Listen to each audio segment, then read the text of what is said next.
course they would give Javante more because they see the value in the Garcia fight. They want to do that. They want to bring you over. You know, Giancarlo brought up a good point. I think Warner also has now. Yep, that's Rachel and Nonito. How y'all doing? Hey, sorry, he's driving. He's not trying to get in an accident. So tell me what happened at the Matchroom show, because I saw that I saw Nonito's tweet. I saw he was very upset over how you guys were treated. Just walk me through what happened. So basically, like, this has been in talks for quite some time. You know, we talked to Tekken Promotions before about Chocolatito. Went to, where was it? Hermosillo? It went to Hermosillo. On Estrada's fight. Yeah, that's where we did the face-off picture with him and Estrada.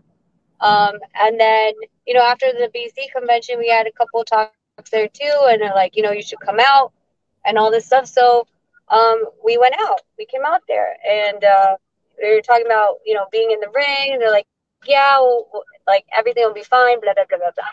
So, sorry. It's okay. It's okay. So we get there, and after the fight, everything happened. Nonito gets ringside, and Beltran, who is Zanfer Promotions, in case nobody knows, is Estrada's promoter, and he brought Nonito into the ring, which is the whole plan to begin with. And I told him, like, hey, let's make this fight happen, and he's like, yeah, this is gonna be a great fight.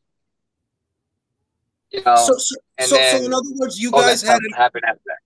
So you guys had an agreement. You had previous conversations that this is something that we would like to do, and after the fight, I'll go in the ring and we'll just, we'll set it up that way. This was basically preordained. Mm-hmm. Yep. And with Zamper being, with Beltran being, Estrada's promoter, like, you saw them on camera talking, like, behind, right? Like, they're the one that put me up there. They brought me up there, and all these guys, they were very happy and all that.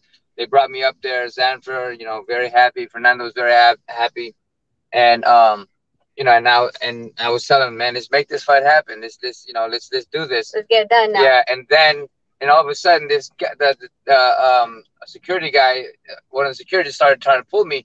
Beltran actually tried to say, no, he's fine. That's a champ. Don't touch him. He said it a couple times, but these guys wouldn't have it, and they just kind of put me and pushed me out of the ring, or pulled me out of the ring. That was very disrespectful. Oh wow! Shit, yeah, this was preordained. And and Beltran and them was, they was like, no, don't touch him, don't touch him. They kept trying to say that he's fine, don't worry about it. Yeah, so that's pretty much how it all started. Now I could definitely see how that might have happened. The security guards, you always got them security guards that be trying too hard to do their job. So that aside, which fight do you guys feel is more realistic right now? The Estrada fight at Superfly or the Maloney fight beyond the Inoue fight? Because I remember at the convention they said that if Inoue moves up and the title goes vacant, you get to fight Maloney. Which one of those is more realistic to you? Well, I'm gonna hand it to the manager from me. I'm gonna take care of the kids. I'll be back though. No problem. We can jump. I'll answer this question, and then we can log off and jump back in on our computer. So we just got the boys from jiu-jitsu, so that's why we're kind of all over the place. I mean, as far as okay, so the Chocolatito fight, the Estrada fight, right? And then the Estrada fight, the Maloney fight. And also, let us not forget where Nonito just got ranked in the BA. Right. He's right under Takuma. So, but on a scale of 1 to 10, which one of those fights do you feel is the more viable fight? Do you feel closer to the Estrada fight, closer to the Maloney fight, or the BA route? Which route feels more realistic to you for 2023? I mean, what I'd like and what I think is realistic are two different things. So what I'd like, of course, is, the Estrada fight, because I just want he just wants to touch a belt, let it go. It's not like he's going to stay around. And then I'd like the Maloney fight, but when you talk about, I mean, like you saw how they got at the BC with the top rank, it wasn't going to be like that easy of a negotiation. You know what I'm saying? But if he doesn't fight Maloney, if we want to fight him down the road, let's just say we fight Takuma, get that belt, and then we're like, let's go, Maloney. Top rank's not going to want to have anything to do with it. They already are out of. They're out of. They're out of the. Sorry.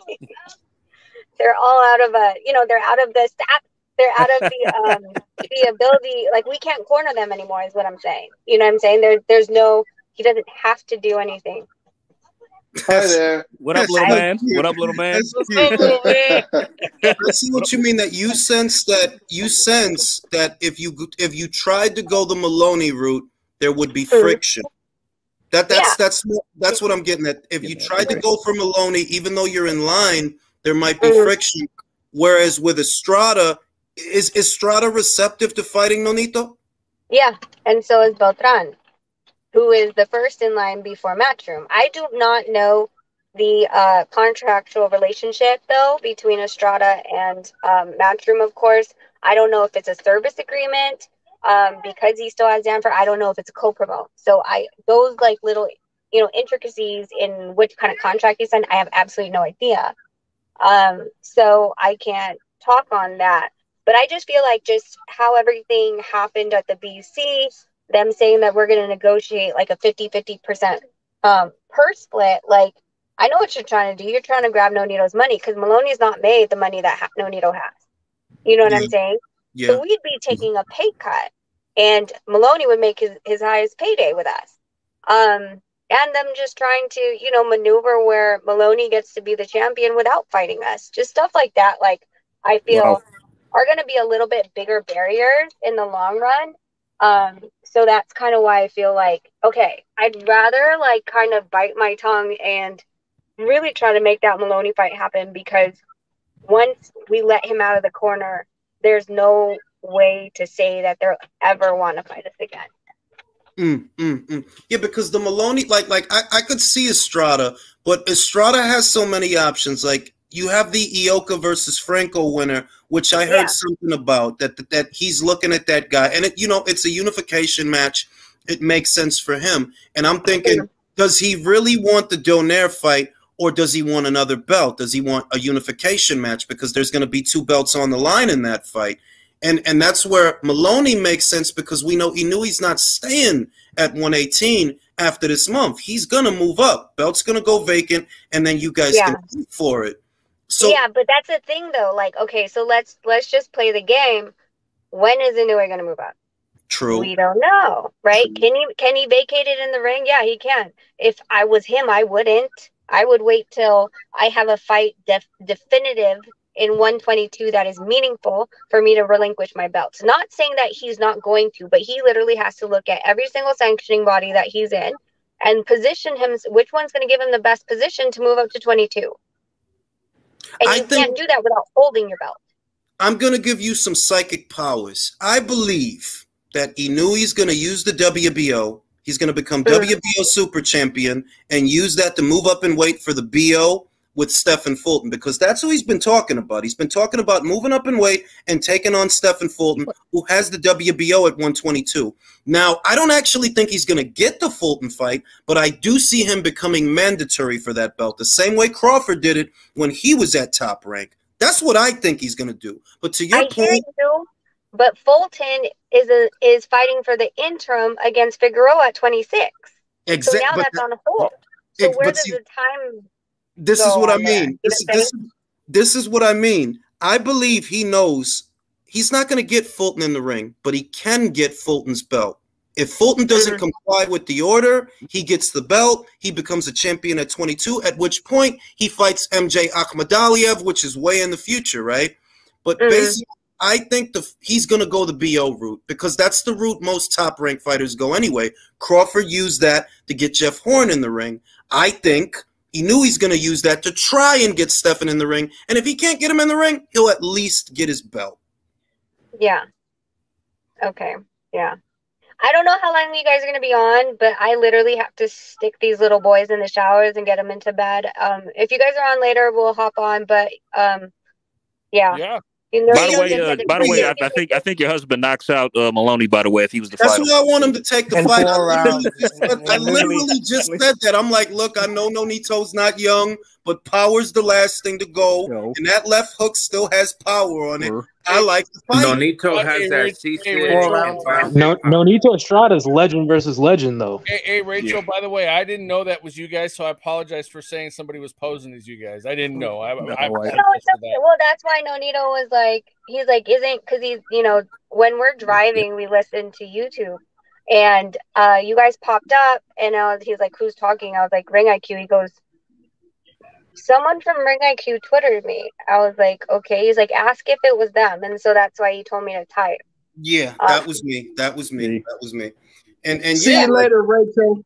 We'll be here. If you guys are still here, I'll come back. But I just got to put these little ones in the shower, and then hopefully they'll stop jumping on lives in the background. We get imposters on occasion. Let them do it. That was the highlight of the live so far.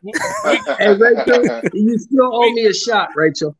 We get imposters on occasion. That's Shelton. That's Shelton. Let me you still owe me from the Alicia Baumgartner bet. So let's. Shelton just loves losing bets, man. That's right. I still do. Shelton. I still do. Okay, I'll be back, guys. All right, Rachel. Talk to you later. But yeah, I think like my theory, and y'all know what my theory is. I said it before. I think that Bob, who's always had a way with the BO, he's going to use the BO, which is basically the value of Inoue fighting Paul Butler. The value in it is he gets the BO, becomes undisputed, then petitions for super champion status. Same thing Crawford did. It's the same thing. Then once he's super champion, when you do that, you can move up in weight, become the mandatory straight away, and Stephan can't do nothing. And it's either Stephan is going to fight him, which I don't think he's going to do, or he's going to vacate. And we already know where Stephan going. Stephan going to 26. He's not even going to be at 22. So it's kind of self-explanatory. They're like, yeah, I don't think he knew he going to still have them belts in May. I don't. I think by May, he'll vacate them belts. But that's just me. This was awesome, though, man. We didn't expect to have the Donaires pop up on tonight's show. Bro, that's why I be telling people, when you talk, be respectful, because you never know who's listening. The channel's getting bigger, Jules, man. Congrats, bro. Hey, man, ain't nobody. Yeah, sometimes the lightest. You know what I'm saying? Like I said, I literally said it yesterday. Don't talk to people about people in a way that you would not talk if they were in the room. You know what I mean? That's what I be talking about. It might be cool and things be cool. Shout out to Hot Boxing, Jules crushing. I appreciate your Hot Boxing.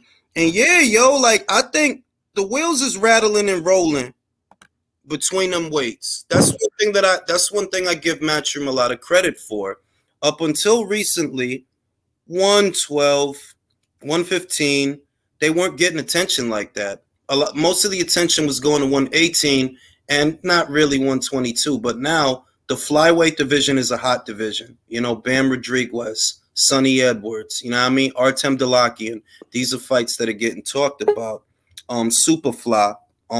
These are fights that are getting talked about. Ioka versus Estrada versus the winner of Ioka versus Franco, which I think is going to be Ioka. And you got to give Matchroom a lot of credit for that. They actually have people talking about flyweights and super flyweights. That wasn't always the case, at least not around here. Like in the West, that wasn't always the case. So they deserve a lot of credit for that. As far as the fight that I think is most realistic, even though she said that she's expecting friction, I think Maloney's beatable. He's very beatable. I think Nonito can knock him out. So do I. Inside 5 rounds, 5-6. If he can land that same left hook that he was landing on Ubali, same left hook that he was landing on out. He goes out. The bio out. Yeah, so, you know what I mean? Like all I seen Maloney do He fought Ashton Palikte, right? But we know Ashton Palikte is not no real bantamweight. He moved up from Superfly. Like, he's not a real bantamweight. And yeah, he looked good with Palikte. He looked good, but that's still a guy that moved up. That's the only thing I've seen him do in recent memory. I think for the BC, that's a good look. You could beat that guy. You can beat that guy. Jules, could I just say I'm still starstruck. Nonito Donaire dropped through and his wife, bro. That's wild. I was nervous, bro, because I'm old and I don't like when you get my age. Country knows this. Yeah. You don't like surprises. But that was a surprise. I got nervous. I thought it was fake, man. Me too. I got nervous, bro, because I'm old. How do you think I felt? I'm like, oh man, somebody's impersonating them, and then all of a sudden it's them. I'm like, ah. Yeah, bro, you ain't on screen, Country. I was actually optimistic. Let me tell you something about some people. And let me tell you what the hell I just missed? Let me tell you something about them people. I was at the Regis fight, and you know I came down because a couple of the fellas was down there. When I came down, Rachel saw me and was like, "Hey, back up, let him in." I went from $60 seats to ringside, just like that. Nice. Hey, Candace, you just missed the Donaires, Rachel and Nonito. They popped on, man, and talked to us. For real, yo. I'll be shocked I'll honestly be shocked who's in the comments. For real, I'll be shocked. We gotta ask Shelton. We gotta ask Shelton when he gonna pay Rachel back, y'all. Next time we come to California. That really is huge, man, because Nonito's like a bona fide modern legend. If you really look at his career, like he's living. And I've met him on several. And I've met him on several occasions. He's a real good dude, man. He's a real good cat. I'll say this: the legend fight really would be Donaire versus Estrada. It would be. That's the ideal fight. But I also know that Eddie Hearn said that he want to put him in there with the winner of Ioka versus Franco. You see what I mean? That's 3 belts. I don't think they're going to have no luck with Martinez because Martinez is at PBC. He basically a PBC fighter. So I don't really think they're going to have no luck with him. But they could add for Estrada, they could make that fight. You know what I mean? They could make. Now, let me ask you this. If he doesn't fight Estrada, you think he could get Chaco in the ring? Maybe. That's a nice fight. Even Ioka Donaire. That's legend versus legend. That's a good fight. He says he can make 115, though. He says he can make it. I mean, a sensible fight. It would be a sensible fight because they both on the rebound. Choco lost on Saturday, even though I don't agree with the judges. Choco lost on Saturday. Nonito lost the Inui rematch. So it's a sensible rebound fight of accomplished fighters. It is. And I didn't hear nothing from Chocolatito about retirement on Saturday neither. It's Tuesday, right? He ain't say nothing about retiring. So I'm going to just assume that he plan on keep fighting. I'm going to just assume. Yeah, Estrada, Choco, and Ioka would be – all 3 would be great. Hey, Castro says he's been watching Donaire since he beat the vampire from Sesame Street, Victor Archinian. I've been watching him since then. I've been watching him since he knocked out Archinian. I told him after the fight with Monster. I said, when you beat Darchinian, it was your time. Monster beat you, now it's his time. That's the way this game goes. That's true. I think, and when it comes to the Monster, you know, I don't have no illusions about the Butler fight. The super fight that I'm waiting for, that I believe will happen, is the MJ fight. That's the fight I think that's the one that he is going to have at 22, because that was another one of the subjects I wanted to cover. That what's going to happen after Butler? Stephen Fulton, that's not going to happen, bro. That's not going to fight him. That's a dub. Yeah, he's moving up. I want to ask you guys that. Do you guys consider that a duck? Yes. Yes. No. Pure duck. Pure duck. No. No. Who's saying no? Becomes mandatory. He doesn't fight him if he vacates or moves up. Nah. Why is that? No. Yeah, it is. Yeah. Because at the BC, they said he's going to move up and fight for an interim belt against Vargas, right? Is it Vargas? Figueroa. Against Figueroa. He already beat Figueroa. He does not have to relinquish his belt to go to make that fight. He doesn't have to relinquish his belt. But I'm asking you, Shelton. I want you to use your grown man psychic powers. Do you envision that fight materializing? Honestly, I'm gonna be the odd man out on the panel. I think it will. I don't think so, bro. I don't. See, this is my angle, Shelton. You might have heard me say this. The value in an Inoue fight is in Japan. That's where the money is for that fight. Right. So do you believe? Oh, here we go. We got Father of the Year. All right, let's get my man Father of the Year right here. We gonna get him right here. Solo layout. All right, hold up. Let me get the thumbnail off the joint. Walk me through it, bro. Cheat. Walk me through it, bro. ¿Qué pasó el sábado? Your mic is muted, bro. I agree with him, by the way. He makes a good point. I agree. It's muted, bro. Very good point. Bro, you gotta unmute your mic, bro. Your mic is muted. You're muted, bro. Even the Ducks think you're making a good point. All right, now let me get back to what I was saying. This is what I'm saying. Go ahead, Jules. Go ahead. Do you think that Stephen would go to Japan for the bread? Fuck no. No. I don't think they would let him. No, he won't. He won't go bonsai, Jules. He's not. He won't go to UK to fight MJ. Nope. That's my angle, bro. That I'm saying that. Look, I think you might have a point, Jules. I think you might have a point.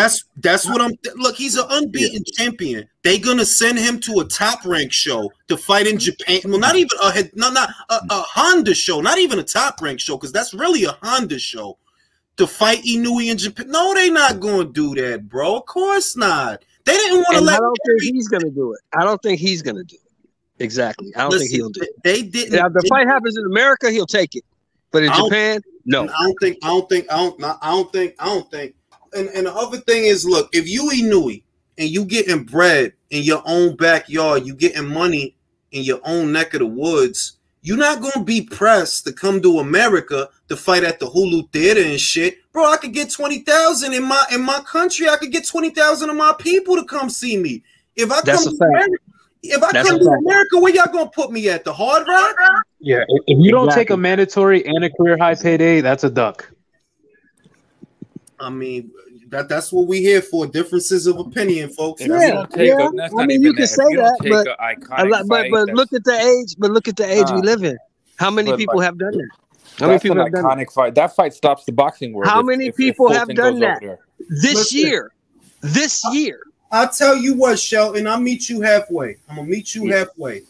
Do I think which fight I think is harder for Inoue? The Stephen Fulton fight.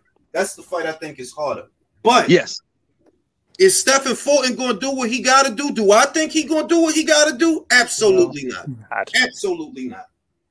Because the money in that fight is not in America. It's in Japan. It's in Japan. Play ball. But here's the cap, though. I'm going to give you the cap that he's going to use. This is the cap that Fulton's going to use. I went up to 26 and beat this guy again that I already beat at 22. So if you want to fight me, come up here. That's what he's going to say. Wow. Yep. But Shelton, then how is that not a duck? How that's not a duck? If you gonna move the goalposts, first it was when you come up, you got to come see me. Then when I'm on my way up, you go like, why you going up? I'm on my way. And also, what's his business with, like, we don't even know if Fulton is the guy. We don't even know if Fulton is the guy in his division yet because he still has MJ and he doesn't seem keen on fighting him either. So what's up with this guy? Is MJ healed up yet? MJ broke his hand his last fight. Don't forget. He broke his hand, but I'm gonna say this: it's the styles. It's the styles. Inoue is not a volume puncher. He not a guy to go out there throw 5, 6, 7 punches. He try to sharpshoot. This would be the first defensive fighter that I see, a defensively minded fighter that move lateral, fight off the back foot. That's Stephen, right? So it might be harder to get off the power shot. Now with MJ. I could see him knocking out him. Like, man, I could see him knock. I seen MJ struggle with a little dude from Chile. You just seen him struggle in his last fight when he broke his hand. He wasn't dominant in that fight. No, he was, but that's Ronnie Rios. Be like, I ain't gonna read all that. And it's Ronnie Rios. Be you was dominant, but it was Ronnie Rios. When I see him with that little dude from Chile, he was legit struggling. That was the fight before last. That dude had a hard ass fucking head. Hey, Jules, I got a question, man. if Inouye actually went up and got like Fulton's belt, right? Do you think he would ever end up fighting B-Fig?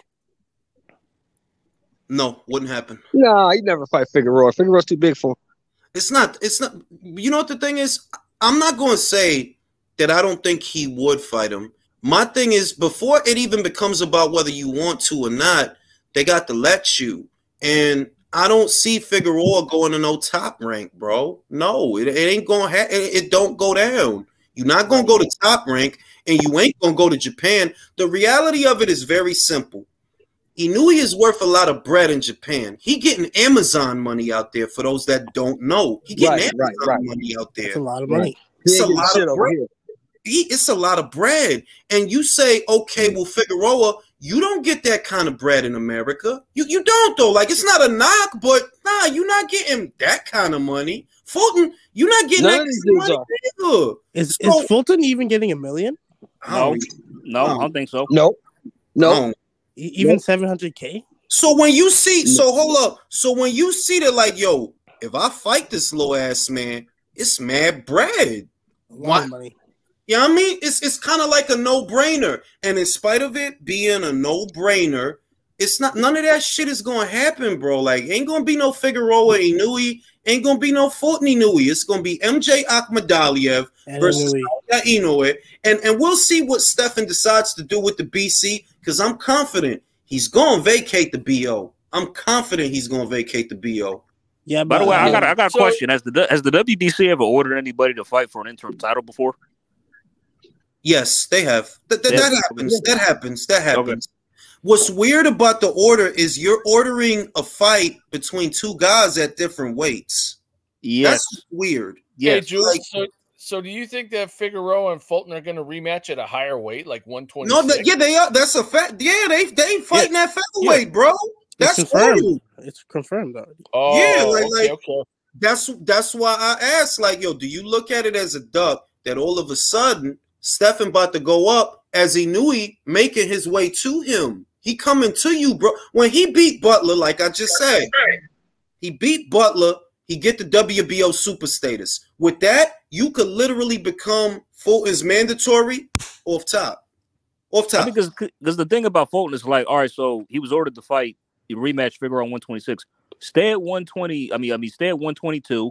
Fight Inouye. And you could ignore the order. You don't have to do it because you already beat him anyway. Yeah, what they gonna do? Strip you for not moving up in weight? That's what I'm saying. They gonna strip you because you didn't want to move.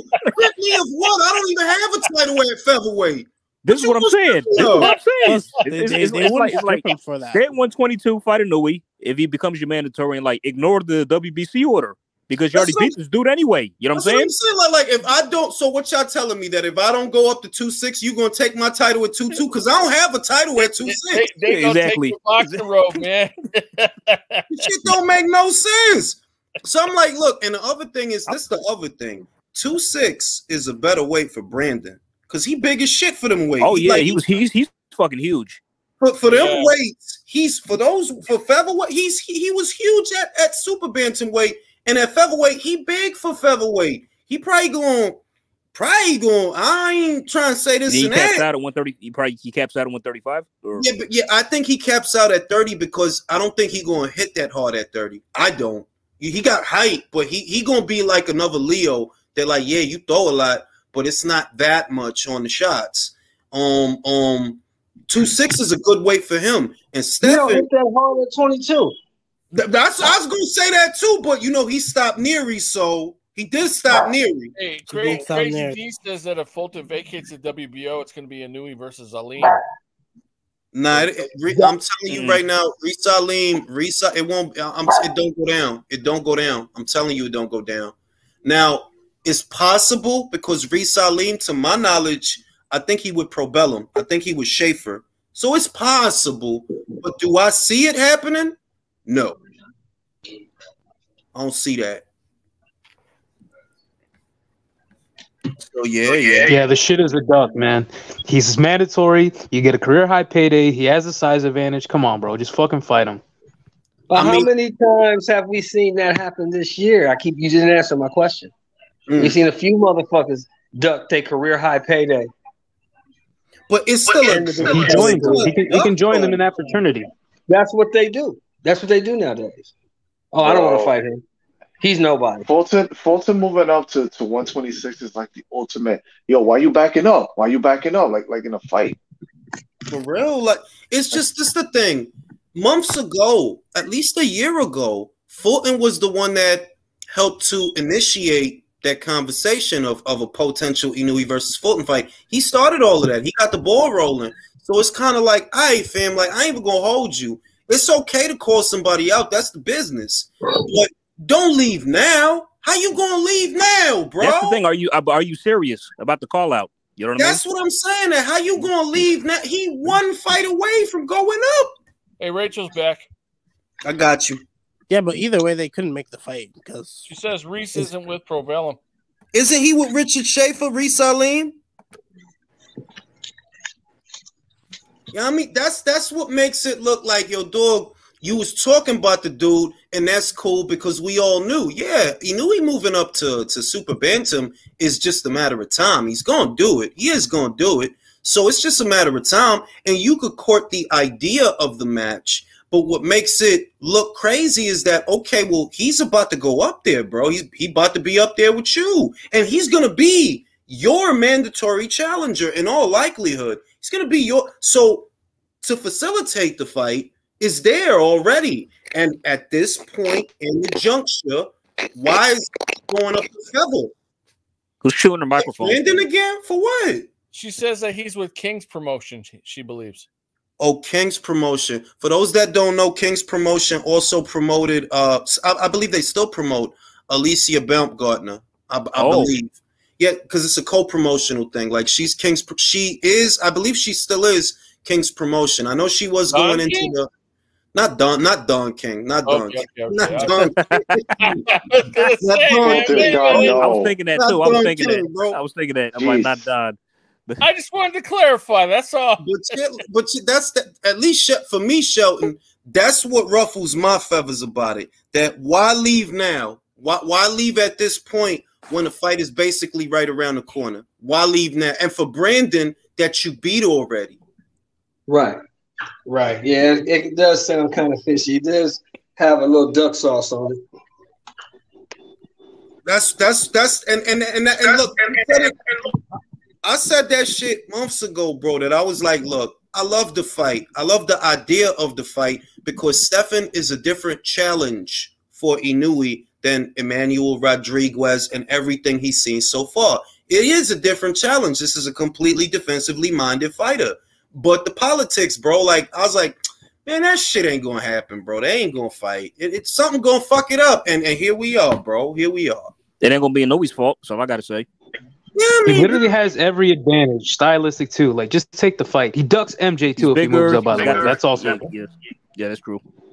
Yeah, bro. So I mean, like, it's gonna be another fight that got away, another fight that doesn't materialize, and I saw it coming months ago, so I'm not even surprised. But I will say that stylistically, in terms of entertainment, the MJ versus Inoue fight. Oh yeah, much better. Be a much classic. better.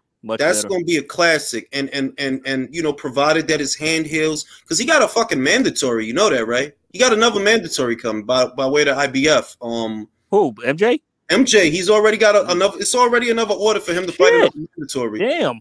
They don't waste no time over there, bro. They don't waste no time over there. Like, when it comes to matchroom fighters, they just order them to fight mandatories. Order at the order. Order at the order. You know what I mean? So I'm like, look, realistically, Inoue versus MJ, I see that for the end of the summer or the fall. It's not right away because all the Fulton stuff got to happen first. They're, all right, Inoue going to move up. He's Mando with the BO, and then Fulton got to vacate and then say, nah, I'm staying at Feather. Then he got to either fight somebody or get elevated. He might get elevated. And then who he going to look at? He going to look at MJ like, oh, you still over here. Let's go. Let's fight. And then they do that. Because Matchroom don't really have nothing for MJ, bro. They don't have nothing for him to do, bro, except mandatory. I think Inoue's going to beat MJ, man. Me too. I think he's going to knock him out. I think he's going to smoke him. I feel like it's disappointing though, because I think a lot of fans for Nui, they were saying that Fulton was a guy that was kind of like a litmus test to prove he was a pound-for-pound fighter. So with him no longer an option, and a lot of fans, they don't like the undisputed fight with Paul Butler. I think it kind of puts Nui in a tough position. I think. I would agree with you, but getting Butler's belt is rudimentary to making the Fulton fight. He don't have the BO. See, Fulton has 2 belts, the BC and the BO. The only one that lets you move up and be a Mando right away is the BO. If you become WBO super champion, which we saw that with Usyk, he became Joshua mandatory fast, like already, just off of undisputed. Crawford, he became Jeff Horn's mandatory fast, just off of undisputed, but it was by way of the BO. So Inoue has to get that BO from Paul Butler. It's not just the legacy and all. He has to get that belt to help make that fight happen. And what I see is, damn, he in the process of doing that, and you want to leave to fight Brandon? You beat him. Yeah. So if the fight don't happen, all I could say is, listen, nobody can say it's Inoue's fault, man. So what you saying, Jules, is that this motherfucker gonna drop the BO when he moves up. I'm telling y'all, we can make a bet, bro. Friendly bet, 20 bucks. We ain't gonna bet that because it's probably gonna happen. You've been right too many times. I think he's gonna vacate it. I think he's gonna vacate it, and that's what I've been thought. Because look, maybe the fighter. We all know how this works. Maybe the fighter likes to fight, and maybe the fighter want to fight, but that don't mean the manager behind him. Do their promoters? Do the managers like it? That's the same thing I've been saying about that other fight that we don't talk about anymore because it's a fantasy fight. It's not the one guy that don't want to fight. I think he wants somebody else. I don't think his people. I don't think his people want that fight, and they never have. They've never wanted that fight, and they're not gonna give it to him. They're gonna put him in there with The way it is now, when it comes to that fantasy fight, right? And it's about to fight, and it's about to fight chewing gum. Karen. Yeah, whoever the fuck that is. He about to fight Cameron, right? He about to fight Cameron. Wi-Fi password. Okay.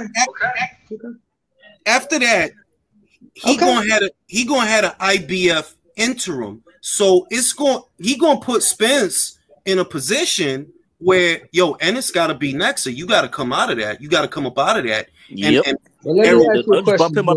me ask you a question. On that fantasy fight, let me ask you one question. What fight does Heyman want? And we all know the answer. I'll tell you what fight Heyman wants more than Crawford. The fight that fiscally makes a lot of money is the Virgil Ortiz fight in Texas. That fight makes money in Texas. Yeah, but he don't want to do outhouse fights. So I know, but it's a similar dichotomy to what we seeing with Javante and Ryan. That Ryan is with Golden Boy, Virgil is with Golden Boy, Arrow is with PBC, Javante's with PBC. And the fight that make bread that you could do it at Jerry's house is the Ortiz fight. Grand Prairie, Texas versus DeSoto, Texas. Facts. Oh, that's true. But that's not the fight he wants. I know that. I know that. That's not the fight he wants. You know the fight he wants is the fight he's been wanting for the last 3 years, and y'all know what fight that is. I know you ain't talking about Canelo. No, he wants that fucking Keith Thurman fight. Spence Thurman, right? Spence Thurman came out and told you 8 months ago that I'm fighting Errol Spence next, and everybody thought he was fucking crazy. He don't look crazy now, do he? Nah, he damn sure. No, you don't. I kind of want Thurman to don't look so fucking crazy now, does he? Yeah, old Queefy was telling the truth, man. But I'll tell you what, Shelton. The value of that fight has diminished because Thurman has not been fighting. In the last 2 years, he fought once. People don't feel the way that they felt about him in 2017. They don't. We know that. So what kind of buzz you gonna do with that, bro? What you really gonna do? At this point, fucking Wilder sold 75,000 at the box office, bro. So what's that gonna do? Look, they don't give a obviously they don't give a fuck about that. They put on Thurman versus Barrios. That didn't do shit. They put on motherfucking Would that do like 39K? Wilder. They put on 39K? motherfucking Martin and fucking Ortiz. That didn't do shit. They've been putting on fights that don't do shit. They put on Tank and fucking what's that motherfucker's name? Pitbull. Pitbull. That didn't do shit. Rolly didn't do shit. They put no fights that don't do shit. But then the question becomes, if you know it ain't going to do a whole lot at the box office, you know that it ain't going to be big numbers, then why put so much emphasis on it then? I don't know what's wrong with them weirdo motherfuckers over there. I don't know. You can't see that you're losing money? I'll say this. Let me break this down. I don't think they lose money on Tank. Here's why. Tank fights don't cost that much. You got a guy like Cruz, right? That dude don't cost but a couple $100,000. It ain't like you got to pay Devin. With Devin, you got to come with them M's. With Shakur, you got to come with them M's.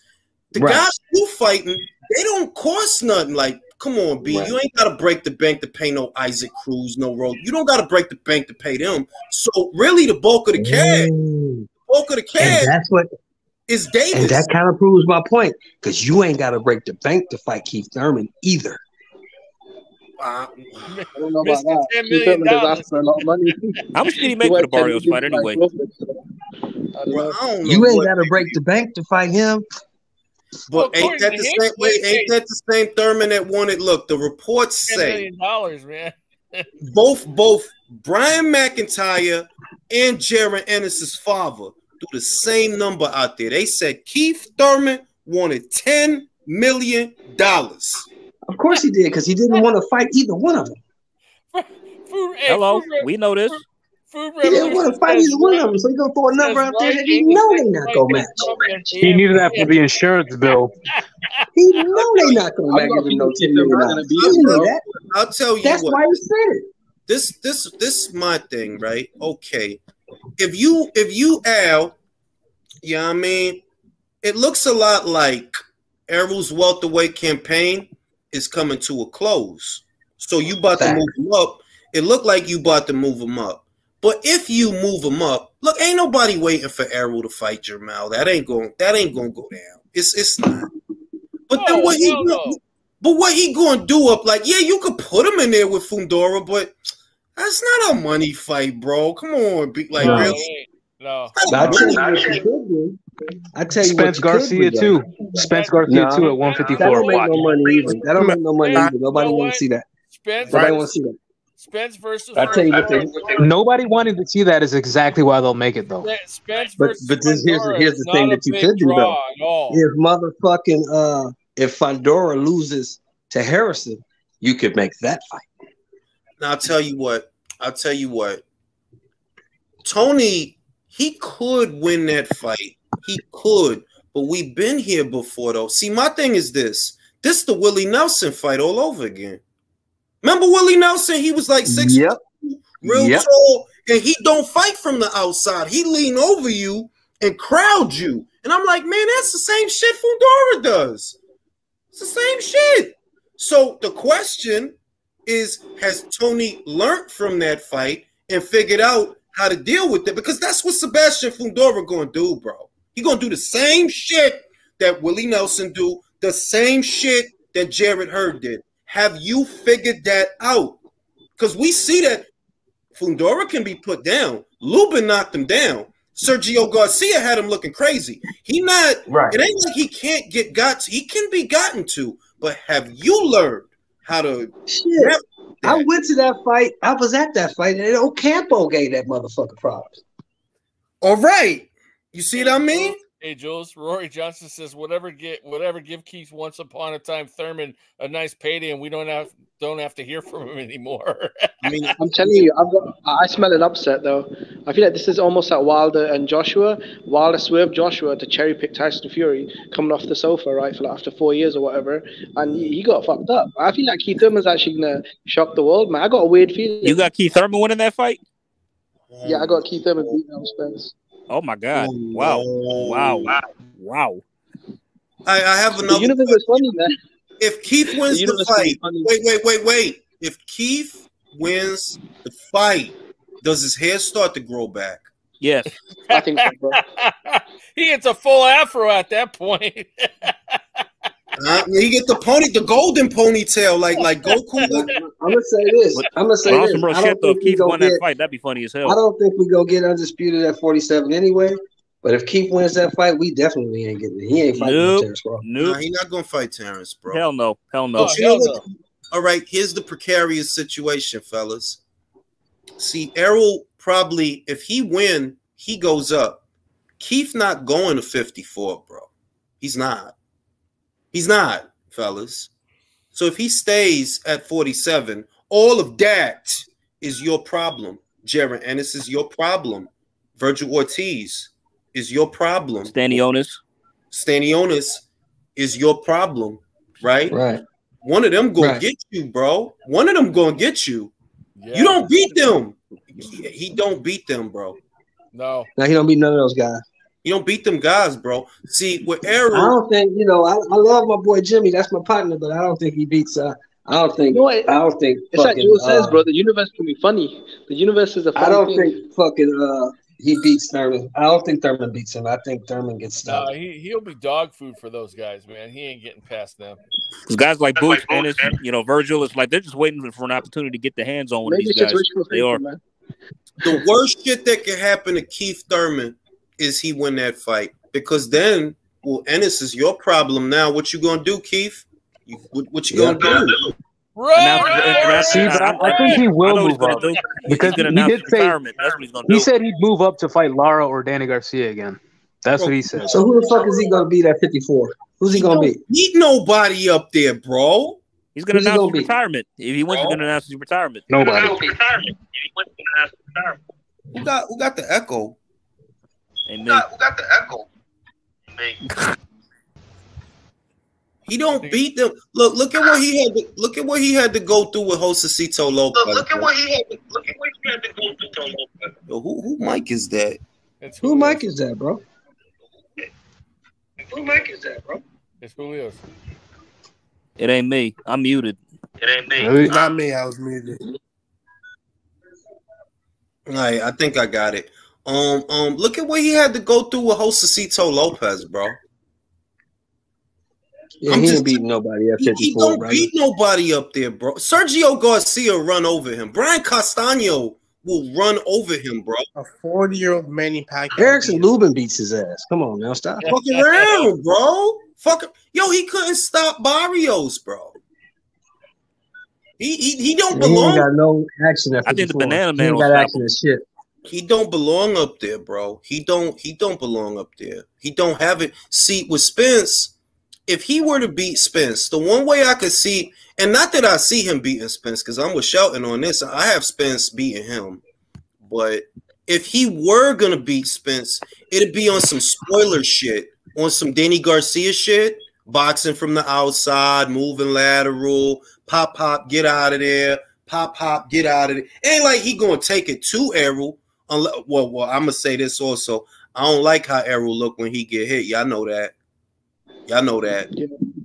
Errol don't like to get hit no more. He don't like it. We got to make him do the chicken dance, bro. Yeah, like he get rattled. He get rattled, and oh my God, if Thurman win that fight, bro. Jules, you gonna streak in the streets? No, I'm not going to streak in the street. I don't like Keith Thurman. No. None of us like him. I hate to give you tomorrow's news today, fellas, but that's the fight that's gonna happen next. Oh, we know that. Like, yeah. Motherfuckers know that. Like, shit. That's shit. Motherfuckers know that. By the way, rest in peace, Christy Alley, man. She died. Yeah, man. Oh, she died? Yo, she died, bro. Oh. Who died? Kirstie Alley from Cheers, bro. Oh, no. What was wrong with her? She had cancer, bro. Sorry to hear that, bro. She was one of my faves. R.I.P. man. Yeah, man. That shit made me feel old because I used to watch Cheers with Ted Danson, Shelley Long, Norm, Frazier. I used to stay up and watch that shit, bro. 11:30 on Channel 11, bro. And you know what's so sad, Jules? That shit seems like it was just yesterday, don't it? That shit was like 25, 30 years ago. Man, it does. I remember from It Takes Two with the Olsen twins. That's why I first saw her. And look who's talking, bro. With Bruce Willis and Roseanne, they did the voices of the little kids. Remember John Travolta? Look who's talking at the baby. They had the grown folk voices for the baby. Bruce Willis? Yeah, it was Bruce Willis doing a voice, and it was Roseanne doing a voice of the little sister. Oh, man. I feel old, bro. Shit, man. But yeah, man, Keith Thurman, man, like, oh, God, if he were to win. I would be so sad. I would be so sad. That would be a bad thing, I think, man. I don't think it would be good. Well, you never know. But we'll show the world how overhyped Spence was, though. So if Thurman does beat Spence, then a lot of people have to rethink how good Spence was. That's true, too. Well, either that or his fans won't. His fans won't, though. I've been telling you that dude. What have I been telling you for years, Jules? I've been telling you that dude ain't fought no goddamn body. Look, I've been saying he moved backwards. Your best win is Kell Brock. And ever since Kell Brock, you've been moving backwards because you fighting people that Brock beat and people that them people beat. Brock beat Porter, but you fight Porter at the Brock. Then at the Porter, you fight two dudes that Porter beat in Ugas and Danny. It's like, yo, you moving backwards, bro. You fighting your sloppy seconds now. Yeah, but if he did lose, they would blame it on the accident. They would blame it on him flipping the Ferrari. They can't do that no more. He just beat Ugas. You can't. We know the vaunted great Ugas who beat the vaunted Manny Pacquiao, who was 43 years old, coming off of a 2-year layoff. Man. The Ugas fight was suspect as shit, man. Come on, man. You gonna give this dude credit? You giving this dude credit for beating a 43-year-old man coming off of a 2-year layoff? 2 years the man had not fought, bro. 42 years old the night of the fight. 43. All the Spence fans, that didn't matter. They was gonna give him credit for that. Fucking shit. You want to go to Dubai? Spence promising that he'd never fight Thurman. Man, I'm sorry, but the Spence Ugas fight. You are right. Who's a dickhead, B? You want to go to Dubai, baby? You want to go to Dubai? That video, bro. That video was crazy. Oh shit! Oh yeah, his girl. Oh fuck. Remember that she was like, she would. You want to go to Dubai, baby? Yo, I'm telling you, bro. He was like, that wasn't it. That was on it. lean. The coldest part was but I did run the nigga over with my car. Yeah, I ain't know what. Yo, listen, I don't know what the fuck that shit was about, bro. Like, what the fuck? I don't know what the fuck that's like. Is she joking? So you gonna just broadcast that you ran a motherfucker over with your car? Don't you know you go to jail for that, stupid? Hey, Jules, what happened to Father of the Year? Yo, I don't know. He never came back, bro. He never came back. Like, Link's still there, bro. But you know what I mean? Look, man. If Errol lose the motherfucker Thurman, bro, it's still gonna be funny. But Well, we've had it with Earl too over the years, so it's like you know what? I'm actually with Jimmy. It could be possible. Jules wants Bud to smash him. I know what Jules wants. He wants Bud Crawford to knock him out. It could be possible because listen. I mean, that's what I'm thinking too. It's like Keith got him where Bud could have got him. You know. Yeah, but Earl's a junkie, so you actually can't, be sure on everything now. That's true too. He's a junkie, bro. Yeah, like for that, real. That video confirmed it, bro. He was speaking some like what? He was like, what? Yeah, man. I mean, go to Dubai, baby. Yeah, but if you listen to his parents, he was chilling with his queen in the comfort of his own home. I understood none of that. She sat there and told me because he That's what they said. They said he was chilling with his queen in the comfort of his own home. We shouldn't be hating on him for that. That's what they said. No, look, I'm not saying. Look, I'm not going to say because he was saucy with his joint. All I'm saying is those are not things that inspire confidence in your abilities. Like they just don't. The same as Keith Thurman. Like to me, Keith and Errol are two quasi-retired fighters with one foot out the door. You know what I mean? Like, they just got one foot out the door to both of them. Remember what Errol said last year? I'm here for a good time, but not a long time. You know what I mean? Shelton, Now, do you remember? Shelton, one other thing, though. I mean, yeah, it was in the privacy of his home, but the minute they put that video out there, it was no longer private. It was public. Bro, and you had people saying the it was same a thing I skit said in the about, comments. people saying don't hate on him about the kissing Yellow Beezy video. Well, if you don't want nobody to see that shit, don't put it on the internet. Who the hell posted that? That's what I want to know. Who put that Don't put shit it on up? the internet. That was as bad as Broner and Tank, man, in that one photo. Just don't put the shit on the internet. You ain't got to worry about that shit. I don't know what his joint was trying to accomplish putting that, because it's like, why would your joint put you on camera when you in that physical state and then broadcast it to the internet? And his fans were saying it was a skit. Like, are you dumb? He's not saying that. His fans were saying I know exactly what it was. They was he fucking. ain't said shit. Listen, they was fucking. She didn't get hers, and that was the. She got mad. Damn. I got your punk ass. I can actually see that too. Like what happened is like Yellow fellas. What happened is Yellow Busy called his phone during the whole session. Then she saw that shit, and it's like what I thought I told you to stay away from that. You know what the shit was? He said Yellow Busy name while they was fucking. Oh wow! You mean she was mad because Jules? You mean she was mad because he ducked the orgasm? This two thing. Listen, they was getting it on, right? Because remember, Errol knocked out like he just Errol was knocked out, right? He was knocked out. And she was still up. He was still up. And it's like, you know what it was? He probably got his, but she didn't get hers. Oh, this motherfucker ducked the orgasm. I'm gonna put him on the internet. Bang. So she didn't get the big. And then she's like, oh, yellow. Go to Dubai, baby. Hey, Jules, do you remember the back and forth they was having on Twitter? Him and Errol? Crawford and Errol? Yeah. You remember what Crawford said, right? He said, see, I know what you're doing over there. Before this video came out. Yep. I know what you're doing over there. No, I'm telling you, it's something. You need to get off we that talked about shit. that. What was he alluding to You when he need said to that? get off that shit so we can get this fight cracking. Yeah. What was he alluding to when he said that? I know what he was alluding to. He told him to stop doing that shit and get his shit together. That's what he told him. Exactly. Stop doing that shit. Get off that shit. Get your shit together so we can make this fight happen. You know what? All right, this is what I believe. Now, nobody say nothing. This is what I believe. I believe that he's addicted to painkillers after the accident.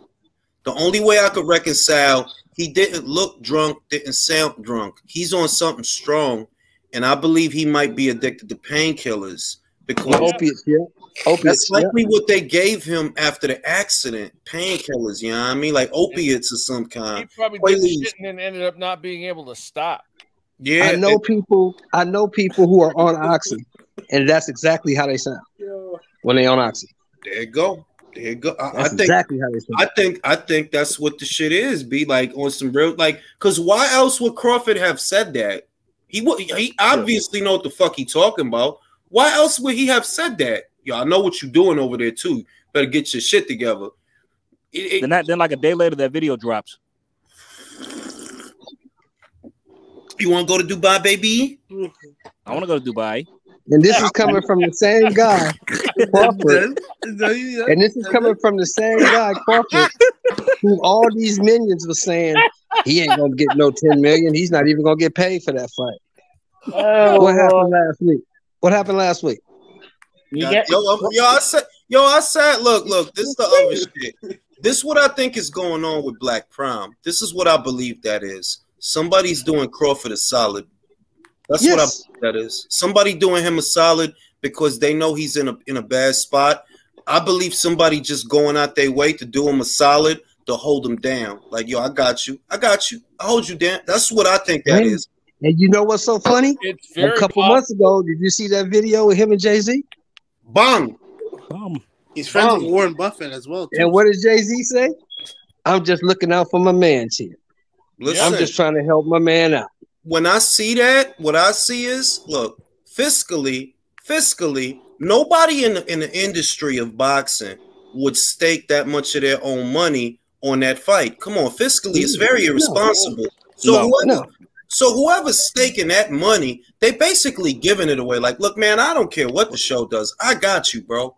10 mil, exactly. I got you, bro. And he already got half. He already got half. And they got enough money.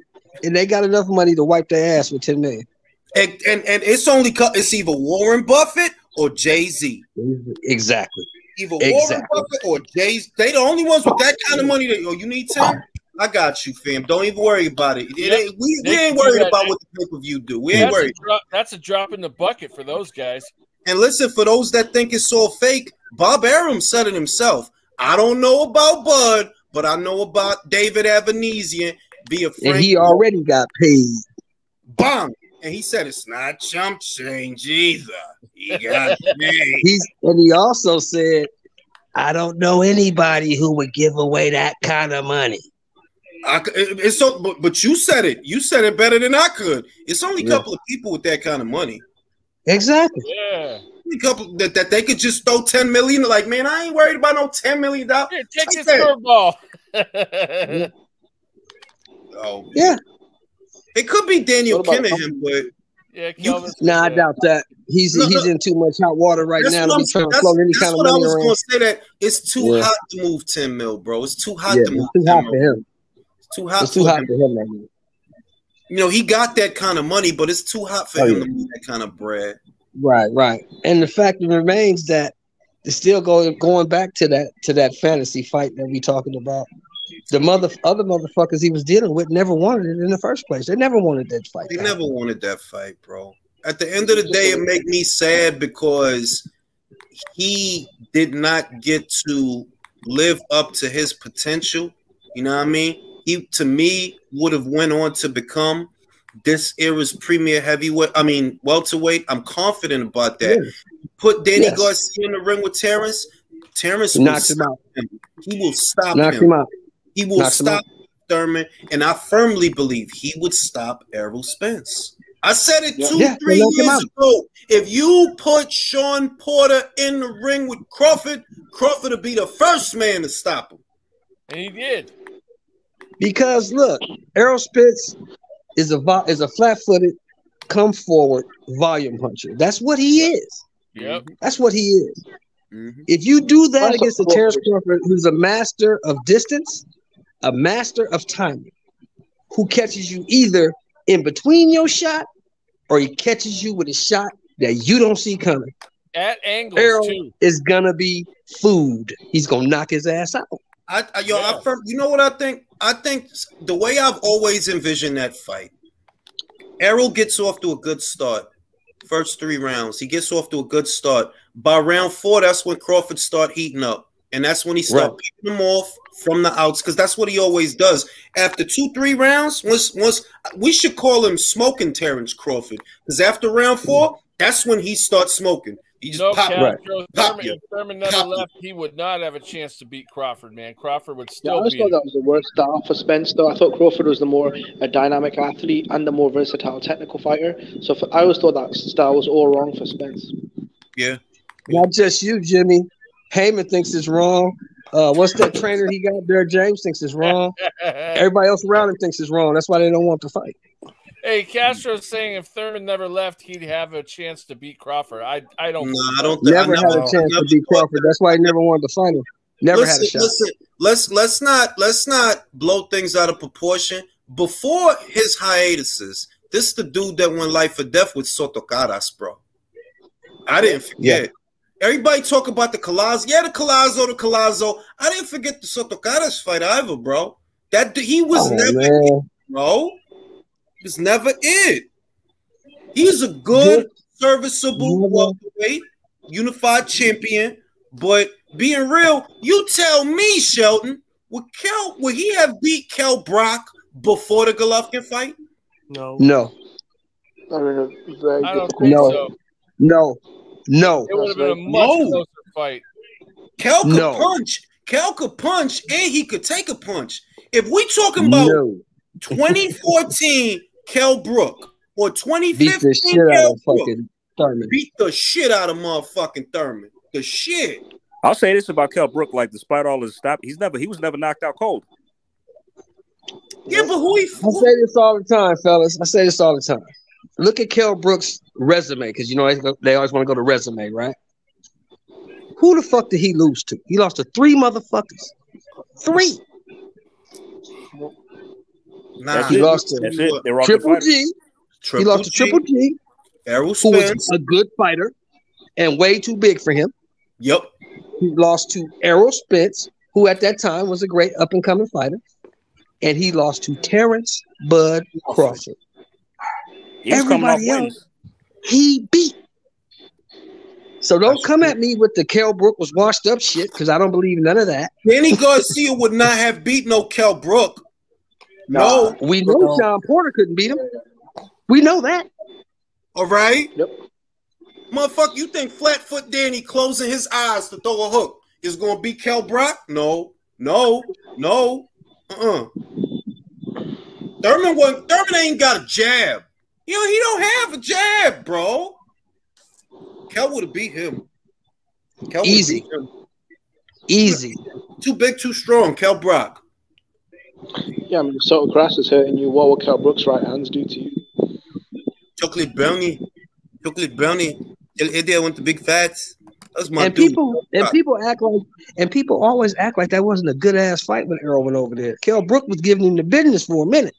He was like, it was not. They act like Errol dominate. Like, no, bro. You know, he was piecing you up, bro, hitting you with the jab. You know what I mean? But if Errol, if the Brook hadn't fought Triple G, would Errol have beat him? No. I don't think so.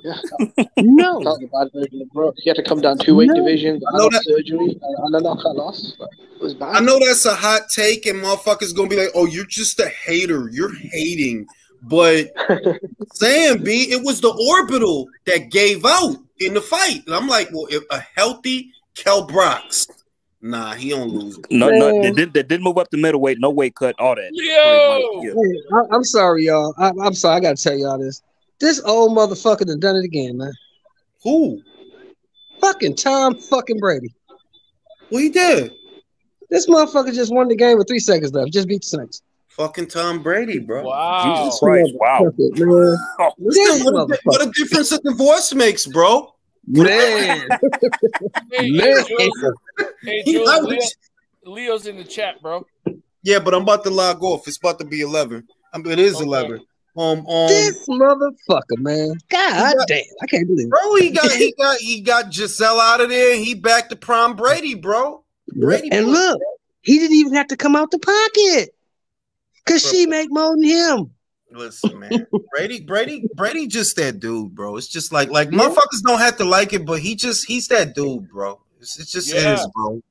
Yeah, he's a motherfucker, man. Like motherfuckers saying it. Like I was high on Aaron Rodgers for a while, but being real, Brady is he just different, bro. Hey, like we say in boxing, Jules, New Orleans was winning this game until they wasn't. It's real shit, bro. Fucking Tom Brady, bro. Like he different, B. Real shit. Motherfucker chose football over his marriage. That should tell you everything you need. But really? the coldest thing is he didn't have to come out the pocket. That's the shit that got me. It's that dude, bro. Because this broad make more than me.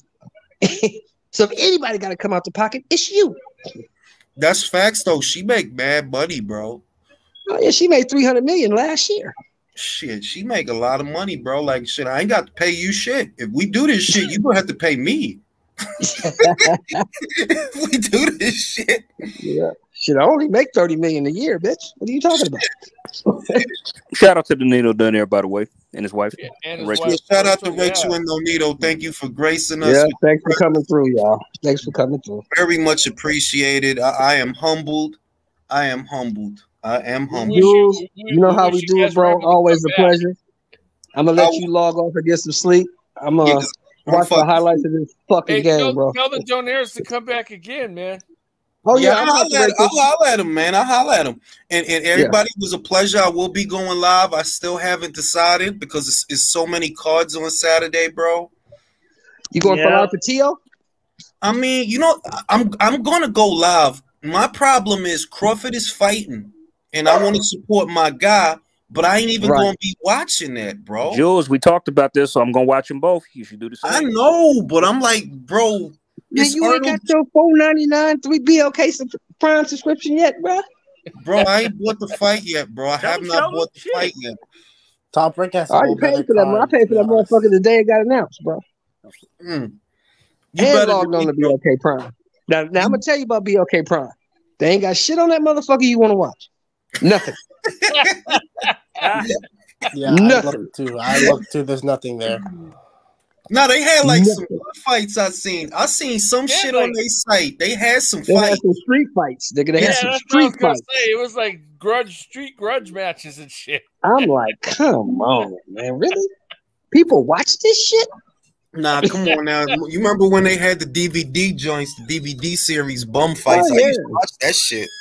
Yeah, but you had to go rent that shit, bro. You had to go get that shit and rent it and put it in your. That's different. But I'm not going to pay a cable subscription to watch this shit, bro.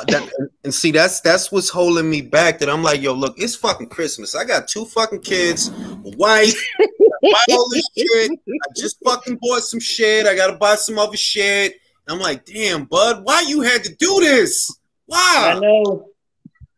But it's only $39, Jules. You probably spend more than that on coffee, bro. I know, bro. That's a cup of that's a pair of that's less than a pair of Levi's, bro. Like, come on, he gonna give us a good knockout against Evanesian. Evanesian gonna. You know what's good? I am going to get. You know, I'm gonna get it because this the beauty part. Since this Black Prom, I can record the shit and then re-upload it and get the money back. Damn, so can. Damn, so can. So because what's Black Prom going? What they going? You they gonna come after you. They gonna come after you, really? And let's be honest, fellas. I don't give a fuck about Adrian Broner. I'm gonna be honest. So I ain't worried of checking for none of his fights. After this Crawford fight, I'm unlocked. What do you call that shit? Unsubscribing. Me neither. I don't know why they signed him for. Shit, that was a waste. He's supposed to have 3. Yo, he's supposed to have 3 fights next year, bro. Yeah, 3 fights, 12 million. I can't be mad at him for that though. $12 million is a lot of money. Oh, hey, Rachel's back. Rachel's back. I got you. I'm gonna shoot Rachel the link right now, and y'all can ask some questions. Rachel, it's not over. We're still here. Hey, Jules, you know who this motherfucker? I'm looking at him right now. You know who this motherfucker remind me of? You might be old enough to remember this motherfucker, Julius. He remind me of George Blanda. Where's that? George Blanda. He's a quarterback. George Blanda played quarterback for the Oakland Raiders for like 25 years. Yep. Motherfucker retired when he was 49. That's before my time, bro. I'm Troy Aikman, Dan Marino. Yeah. Oh yeah, he was damn near dead by the time you start watching football. Yeah, more than likely. You know George Blanda. Put it this way: George Blanda played when they didn't have face masks. What? When they had the shit? Just the shit? When they didn't have just the helmet. Well, wow. But I'll tell you what, bro. You got to give it to Tom Brady, bro. That dude is dedicated, bro. He chose football over his marriage. Over a supermodel. Bro. Bitch, you can leave. Hey, the man showed he's got strength. He different, bro. He's a different guy, bro. He's just a different type of athlete, bro. That's all I can say. He's a different type of athlete. And he's fucking good too. You can't even hate on the motherfucker. He's fucking good, man. No, he's great, bro. Like he's like you know who his idol was? Joe Montana. Joe Montana was that dude when I was a kid, bro. Oh, Joe Montana was that dude. He's still that dude. I met Joe one time because I escorted him and his family at the Cow Palace in the Ice Capade show, and I met him, man. He was cool as hell. Joe Montana. You know he still got. That was my boy, Joe still got an ego, right? Joe still has an ego because they ask him about Brady all the time. You know what he says? He says, "Yeah, but I went to 4 Super Bowls and I never lost." All right, everybody, we got Rachel back on. Hey, Rachel. Hey. So just back to the conversation that we were having and which fights are realistic. When we last left off, you said that you felt that there may be friction with the Maloney people, and ideally the fight that you want is the Estrada fight. Sorry, that echo was me, wasn't it? Nah, you good. No. You good. Sorry. Good, you good. So when we last left off, we talked about Maloney, we talked about Estrada. Do you want one fight more than the other? You want one fight more than the other? I mean, when we're talking about like, you know, key marquee fights, I feel like the Estrada fight is just more meaningful. I think like the level of opponents that he's fought in comparison to Jason Maloney is different. And I think that that's what we're going for. We're not going for like money and all that stuff. Like it's the only reason is because he feels like he still has something to prove. And so with that being said, like I also don't think that the Jason Maloney fight is going to generate that much money anyway. So I just think we're going for legacy at this point. So you have to have legacy fights. You have to have key name opponents. My whole biggest issue at the BC about Jason is that the one he fought last in October, they always have like Rung Visai at the end, but I can't remember his real name. Is it Ashton Palikte? There's one after that. Let me look him up. Because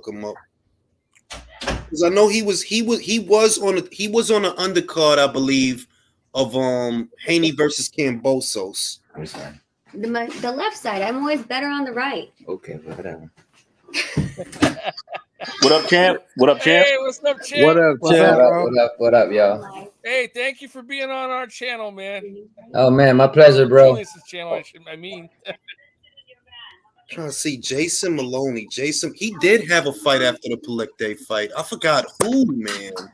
He did have a fight after the. So Nonito, would you do prefer the Estrada fight over the Maloney fight? I mean, the only reason I prefer is because I want to get the 5th division. Being that I got the interim back in the days, so I do want to get that fight. Because I think it's a bigger fight with a bigger name, but I think that, at least for me, I just want to get it is because I want 5th division for me and go back up. And more than likely, if the fight were in America, it seems like there would be involvement from Matchroom because all of Juan Francisco Estrada's fights in America, they're promoted by Matchroom. Is that in any way, shape, or form an issue? I think that depends on what their contract with Matchroom and all of that stuff. Because for the past, before Matchroom showed up, it was always Top Rank that kind of promoted Zanfer stuff. So I think that there's a possibility that they just have an agreement, which they can have an agreement with us as well, or with Pro Bellum, my promoter. I don't know exactly what their like we were talking about earlier, if it was a co-promotion or a service agreement, we have absolutely no idea. Yeah, and for me, it's whatever works for me. Like I said, I just want to get this fight. I think it's a great fight. Estrada's a legend. So for me, it didn't really matter at that time who won the fight. Obviously it's Estrada. So for me, I'm gonna go for that. So let's just say that Estrada decides that he wants to take on the winner of Ioka versus Franco, whoever it ends up being. What direction do you go in then? Well, if that's something that they want to do, I'm still gonna try to get in between that, between the deals. If Ioka gets it, then that's something that I'm gonna try to pursue. If Franco gets it, I give him the biggest support. Him, Robert, and all these guys are like family to me. So, so support that, and somehow, some way, maybe I'll go for the other guys. There's other guys as well. That's what I wanted to ask you. Like, let's just say that Matchroom presented you with, hypothetically, Chocolatito as a prelude to that fight. Is that something that you would be receptive to while you wait for Gallo Estrada and the winner of that fight? Would you be willing to fight Chocolatito? I'd love to fight Chocolatito, but at the moment, I want to fight for the belt. So if Chocolatito and Maloney is being offered, I'm gonna go for the title belt. Okay. Makes sense. Because that's just how I want to get the thing that people understand is when you do have a title, regardless if you go back down or go back up, you have the say in rankings whether you become mandatory or number one. So you want to be placed to be able to fight the next guy in line or the next weight if you want. Are you blurry? No. Oh no, you guys are crystal clear. No, you're fine. You guys are good. Yeah, no, you guys are like in HD, honestly. Like it's yeah, very, we can see New camera. That's why. Like it's instead of the camera on top of the computer, so this one drops right into down the straight. middle. Yeah. So that's why you guys are crystal clear. Another question I have for you guys is: you were in attendance for the fight. How did you guys view that fight? Did you agree with the judge's decision? Did you agree that Gallo Estrada did enough? Because to some, like myself, I felt like Chocolatito was busier, showed more effective aggression, and Gallo spent most of the fight on the back foot. How did you guys see that fight, and did you agree with the judge's decision? I mean, a lot of the rounds were very, very close, just like the second fight. You know, it was just so close, and you know, hard to score. It's like if Gallo gets it that first half, Chocolatito goes in between that, you know. So I thought that Chocolatito had more meaningful punches into the fight, you know, and that's all for me was that, you know, I didn't really scored it, but I just kind of look at the fight, how the fight went. But, you know, looking into Estrada coming in more of the counter puncher and making the fight different, you know, by backing down and countering behind that. But I thought Chocolatito, he had the meaningful punches. You know, he landed well. He landed the better punches, you know, that hurt or stun or, you know, whatever you can call it. I mean, both guys were just going at it like the second fight, you know. But how did you have it? And for me, I was see the thing is like for us to like score a fight, like we're gonna have to take ourselves out of enjoying the fight, right? So if we're gonna score it, we're gonna have to rewatch it and then just rewatch it to score it and not actually enjoy the action. So I mean, like what I noticed though is, you know, like he was saying, Gallo would take control around in the very beginning. He'd jab. Chocolatito would come in head first with his high guard, not behind a jab most of the time, and he would just pepper those shots, right? And from ringside, and especially like even where the judges are, depending on the angle of where they're throwing, and if there's like just sweat that hits back, whether or not it did hit a glove or not, it's like hard to see, right? So and I thought that the first couple rounds, Chocolatito didn't really put on the gas, and I think that's right. Could have been costly for him because of that. Yeah, I definitely agree with that. I feel like the first two rounds indefinitely went to Gallo Estrada, and I do agree that the best vantage point seems to be at home because you see the different angles of the punches, and you actually can see what's being blocked and what's actually getting through. Whereas ringside, you only have one vantage point, and you don't know if it's just your side, and sometimes, you know, you don't feel that impact or see that impact. You know, it looks like because they're moving their head this way and the punch is going this way, they look like they got hit with something, you know, and sometimes they look like they blocked it, but they really got hit with something. So it's very difficult knowing that you're a few feet away, several feet away, you know, and it's just not as clear as watching it at home. And that's why sometimes you're like tripping out because I'm like, whoa, what the hell? And it just shows a different score. Now, Nonito, it's not often that I get to talk to a 4-division champion, so I have to pick your boxing. It's gonna be 5, bro. It's gonna be 5. It'll be 5. It's not often I get to have this kind of boxing mind on here, and I want to get your thoughts on a fight a lot of people are talking about, but a lot of people are divided on, and that's Usyk versus Fury. What do your instincts tell you about that fight, and who would you like to win that fight? I mean, man, I like both guys. Both guys are really, I'm really big fan for both guys. You know, I think that Fury is the bigger guy, and he can crack harder than Usyk can. I mean, we've seen Fury get hit with big punch coming from Wilder as well. You know, and he just has that big weight, and will Usyk be able to laterally move around him? Around how big, you know, how big he is. And knowing that, you know, he moves around a lot where he's not easily be the kind of guy to get pushed around. You know, he's very smart. You know, he's not the kind of guy to just stays there or stand there and get caught with punches and bunches. You know, a bunch, you know, punches in in combinations. So I am leaning towards Fury because of his height, because of his weight, and because he hits harder in this division. And he's a smart guy too. You know, if Usyk was a little bit bigger, you know, because I believe Usyk is a lot faster, you know, but if he tries to put on that weight, will that consume his speed? You know, that's a question that we gotta put in our head. You know, will that slow him down? You know, and at the same time, he's excellent in being lateral. But if Joshua can land a big punch on him, imagine what Fury can do.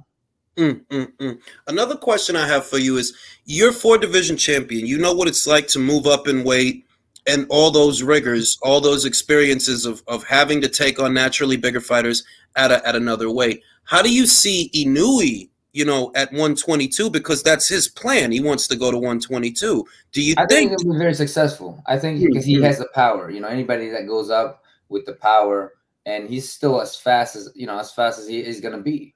You know, and I think that he's going to do well. I think moving up to 26 would be very, very difficult for him. But 22, I think he's very competitive when it comes down to being at 122. I mean, I've been there, you know, and he's defeated me twice. You know, he's done something that no one has really done on me. So I think that he's going to do well. I mean, granted that he fights the right guy that suits his style.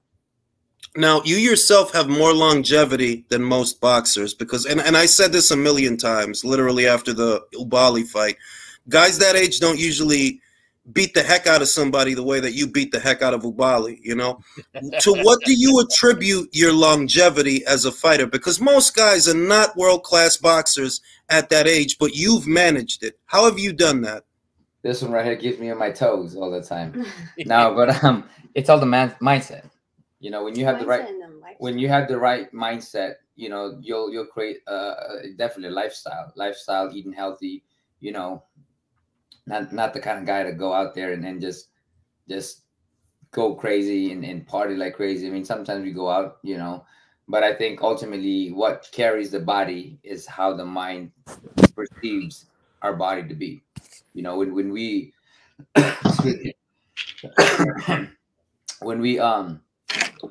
when we start believing in something, when we start thinking about something, then we start creating something about ourselves. You know, when you start to learn to have that confidence, like for instance, some fighters not even that good, right? But for some reason they start winning fights. They start winning fights because they start believing in themselves. I think that's the biggest power that the human body has, is when we start controlling our system, when we start believing in ourselves, when we start believing in our capabilities. You know, like for me, if I start telling myself that I'm old, I'm gonna get old really fast. You know, I mean, I'm looking at, like, for instance, a big example. You know, you got and no disrespect to anybody here, but or to the champs that I'm gonna mention, but you got Riddick Bowe. You know, Riddick Bowe, he has problem walking and all that stuff. But the same guy who's also the same age is Tarver. You know, they're the same age, but Tarver looks like he's like 40. He's so energetic. And I think that when it's the lifestyle, but the mentality and the mindset that you are able to do a lot of things that people think that you can't do. You know, when you start believing in it, when you start believing in the naysayers, you know, when you start believing that you're old or age or this and this and that, then that's when you start to fall. And I think we're seeing it a lot too with a lot of the, the younger fighters. Like, you're seeing a lot of fighters who have, they were undefeated and then they hit a snag, and it's hard for them to get out of it. And it's because they're so their validation is outside themselves. And when they see, like, the fans turn on them, they're like, who am I now? Right. And you see a lot of mental health issues now and all these other things, which should be talked about. I think everyone has mental health issues, like whether it's small or large, right? We all do. People have anxiety, people have fears, all this other stuff. But when you seek validation outside, which is why most of the time you don't see us on Twitter. We try our hardest to stay on Twitter and Instagram, but we literally we don't, because at the end of the day, it's like, well, I mean, we already know who we are. Like, who cares? Like, you know what I mean? So if there's a loss, we'll take it on the chin, right? If there's a naysayer, we'll take their what they're saying and say thank you for even watching, right? Because you're a hater or not, like you're still watching. So right. I mean, for us, it's like we already. I don't know if you call it with age or because of a generational, like these new, different generations of like having to fight over obstacles and barriers and not being like just handed crap. Do you feel like the social media era has amplified those outside influences? Because you're unique. You've been through about 2 eras of boxing, because social media wasn't around like that at the very beginning, but little by little it crept its way into the sport, and now it's the norm. Do Right. you feel that it kind of makes things worse?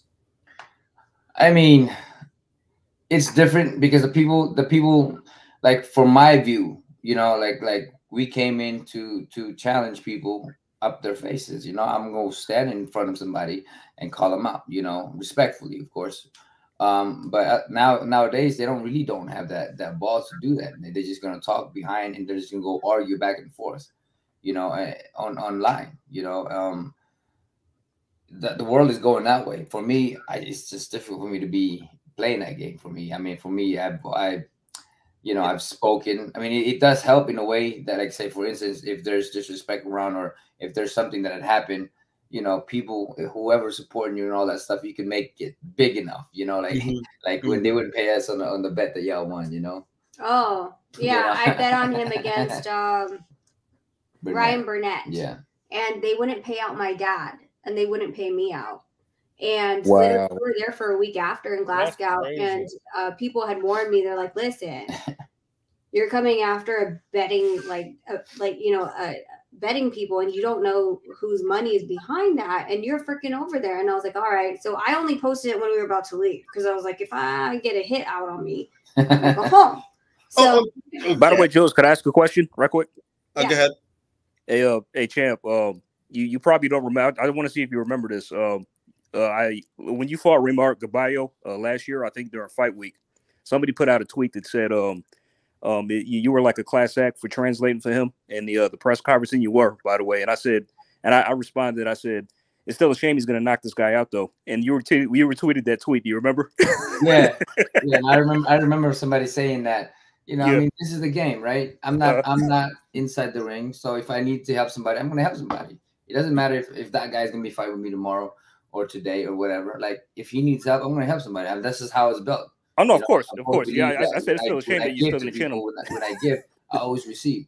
When I help people, somehow, some way, my kids might need help, and somebody's going to help them. I've always believed in that karmic cycle, that when you do something for people without wanting something back, you get something more generous behind that. I've always been a big believer in that karmic cycle. This was on the biggest, of course there was cameras and stuff like that, but this isn't the only time Nonito's helped out his opponents. Like when I remember when we were in Puerto Rico and he was on the treadmill cutting weight, I was on the next treadmill running, and here comes Tyson Marquez at the 115 division, I think, and he was like looking at the treadmill, and Nonito like nudged me. He was like, let him use the treadmill.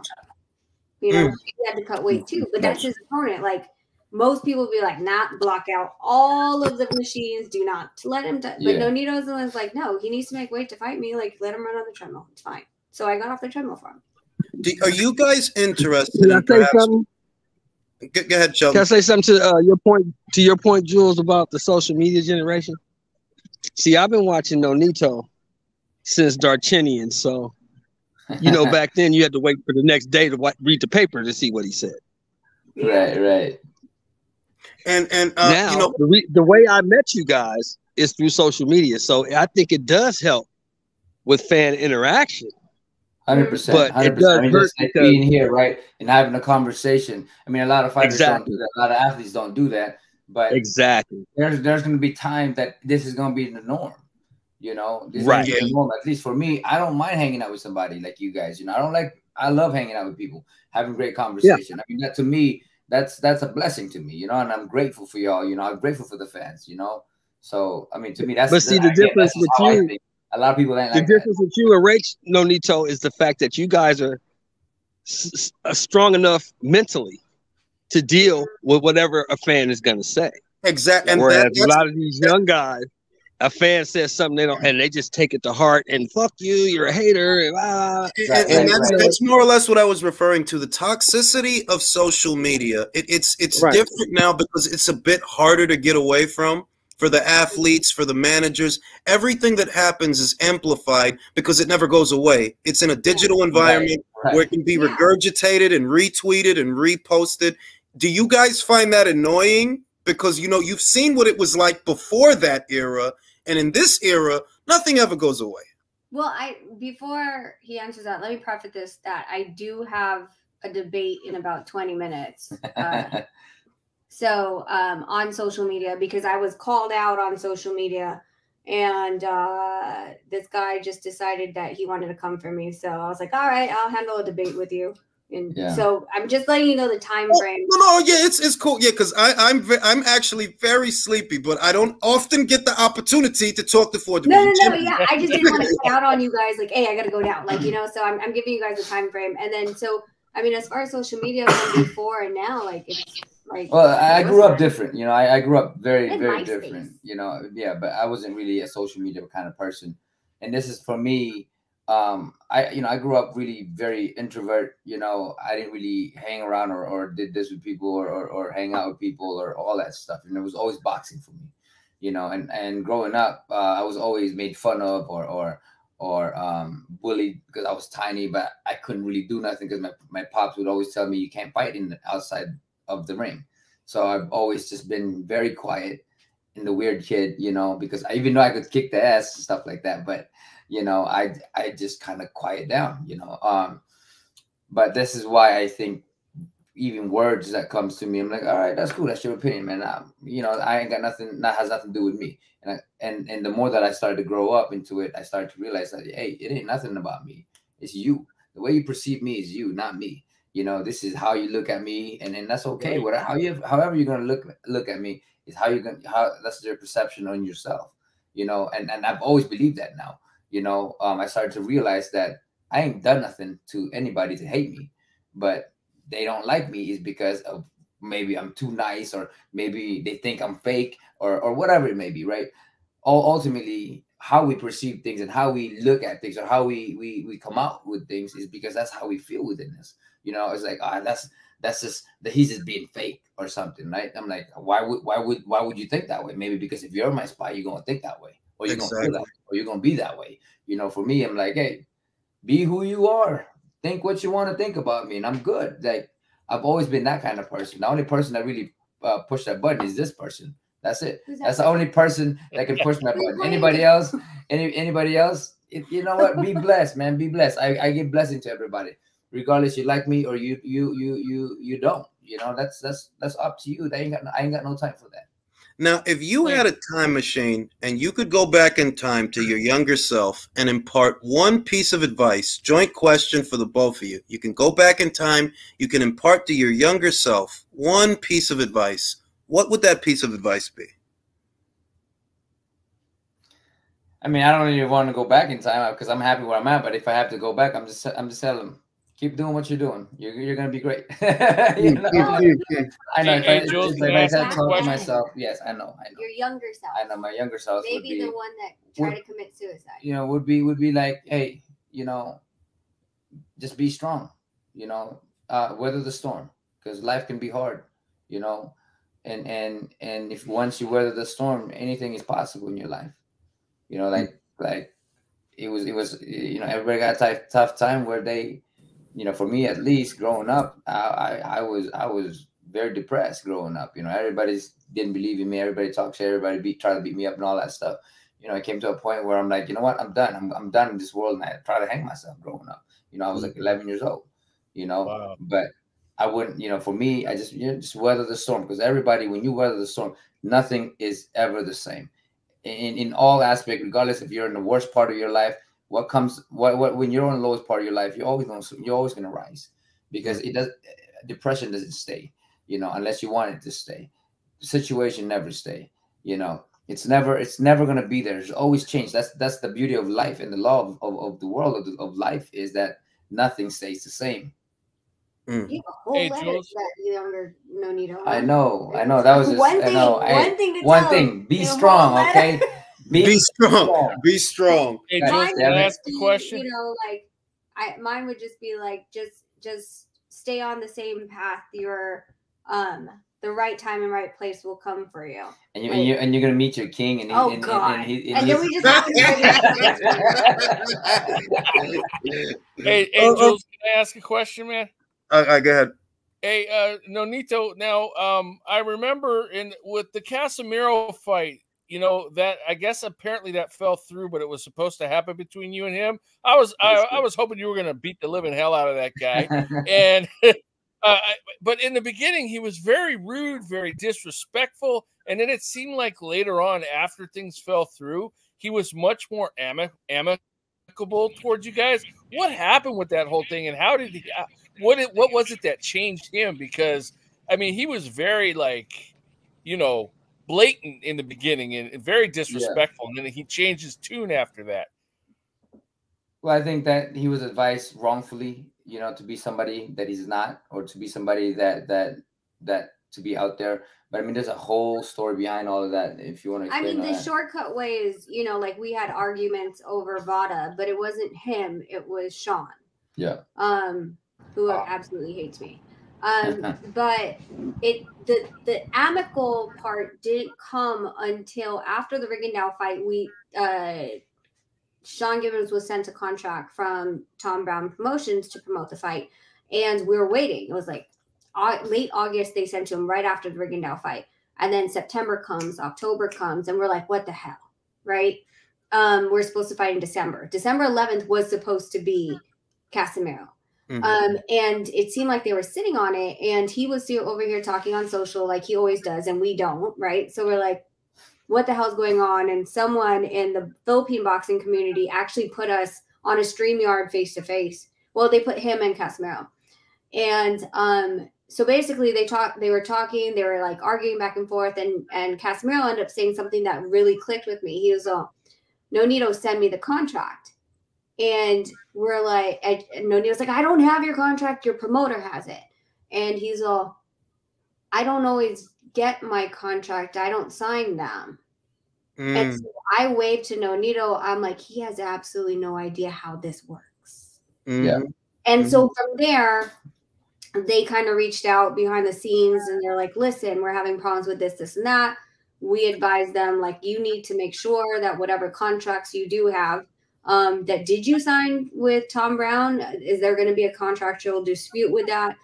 Did you sign with Sean Gibbons? Who did you sign with? Right. And all these other things that were like, your lawyer has to deal with it, but these are the questions you need to answer. Yeah. And ultimately it came down to a point that, man, he just didn't know what was going behind it. And you know, everybody was just kind of taking advantage of him, you know, and of course with us, it's just like, man, that's kind of messed up. I don't care what, you know, we can try to kill each other inside the ring, that's fine. But if when I see somebody is getting taken advantage of and their life's always in the line going in the ring, you know what? I'm gonna advise people. I'm gonna advise them to what the right thing, what the right step for. And this is how we kind of got into that relationship of bigger respect for each other, is because he knew that I wasn't faking about who I am. But you know, at the same time, I started to learn his situation, and with her help, you know, we just kind of helped him to guide him in where he's gonna be at. Yeah, because it seems that they had a falling out, him and Sean, and I don't think they're together anymore. I know that Casemiro just had a fight. Yeah, I don't think they're together anymore. And he's with Aegis. He's with Aegis, and Jose de la Cruz. He tried to block this last fight too. Like so, he's been trying to insert himself in numerous situations with Casemiro, and that contract was actually underneath Maurice East, who was his former manager, and who Sean Gibbons had stepped on. And he was using Maurice East's boxing license as a manager to continue the contract, which ended in February, which is when Aegis took over. But of course, Sean's not happy with that, so that's why. Yeah, I heard some really, you know, and I'm not going to put it out there because it's rumors, but you've kind of more or less you've confirmed things that I've heard about Sean, and I won't go any further with that. I guess the last thing I want to ask the both of you. What do you love the most about boxing, and what do you love the least about boxing? For me, what I love most about boxing is it's giving me purpose in my life. You know, it's giving me an opportunity to inspire people. It's giving me everything that I have in my life, giving me all the abundance in my life. It gave me just the joy and everything else. So what I love about boxing is it just gave me all this abundance of life. You know, all the things that I seek. You know, all the things that people seek. You know, I was able to accomplish a lot of that stuff. What I don't like about boxing is just it's such a dirty sport. You know, there's just so many things that people, if they can fuck over somebody, you know, pardon my French here, but you know, if they can fuck over somebody, they will drain them with every penny if they can, and then leave them in the dust with nothing. Yeah, I think mine's the same, because I stopped fighting when we got married, and so, you know, like being just within like a fight environment, it was like key to me. But I'm able to spar outside the ring, right? Like I've had promoters, I've literally ripped up contracts in front of promoters. They don't. So you were a fighter too? I was in for Taekwondo. I was a national champion since the age of 12. I was on the U.S. national team, Philippine national team, military team, collegiate team. I fought for Olympic trials. Wow. Okay. I'm sorry to interrupt you, but I just never knew that. So she's a firecracker. Yeah. So like what's been like for me, like that's the whole thing. Like that's what people don't get. They're like, oh, you know, it's just a wife. She like washes the dishes. I'm like, bitch, I'm the one sitting with him in the sauna playing plastic playing cards just to pass the time with him, because I know how it felt like, right? Like I'm not that girl that's like, oh, I'm gonna go shopping at Crystal's while you can't eat. And when I get home, I would be hungry, so I'm gonna order like a Big Mac while you see me eat, right? So everything. Yeah, she understands it. So she's always helped me out in every way possible when I start breaking down mentally, you know. Oh, and trust me, I've gotten yelled at numerous times for stuff I wasn't my fault. I'm just, you know, I'm the closest thing to him. So when he's mad and hungry, I'm the one that I'm like, okay, all right. Yeah.